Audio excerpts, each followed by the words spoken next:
The recent reports of the Chinese capability to have a biological warfare unleashed on the world is not surprising. And one had talked about it and been very active on social media right from the beginning March of last year.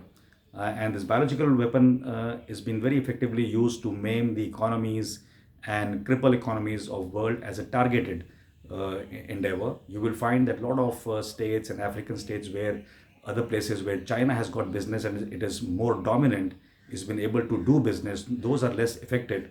Whereas countries which were in direct conflict of interest economically or otherwise or militarily with China have felt the brunt right from US till India. India, while it had the first wave nearly under control, for the surge to happen, the only reason, apart from the medical reason, and we can talk about it in terms of following the pandemic norms on a different level, but if it's a biological weapon, so it comes to fore that this could have happened because India was being slated to grow as a economic power in the current coming year at a percentage of growth which was much more than China and anybody else. And due to the pandemic, world has become wary of China, and a lot of manufacturing and business has flown out, and much of it has landed up also in India.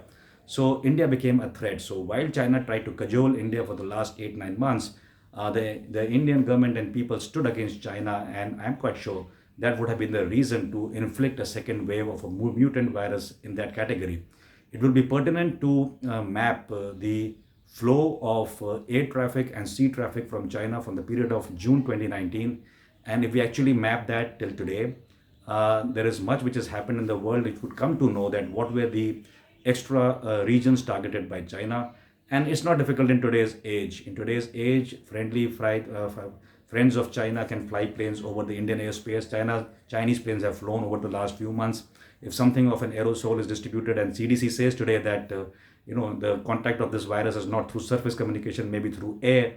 So if that is the way it spreads, then it's quite a logical conclusion that opening airspaces, and it's evident from Mumbai and Delhi because there are the major international hubs where planes have landed, that somebody is able to unleash this biological weapon in a very subtle manner, and then the propaganda goes around it, the Indian mutant virus and blah blah blah. It primarily remains a Chinese virus, a Chinese origin virus. We may term it Wuhan virus, in sync with what was the Spanish flu. And the Chinese are currently maimed because even the vaccine was not getting sold so much in the market, and there were no taken, especially India.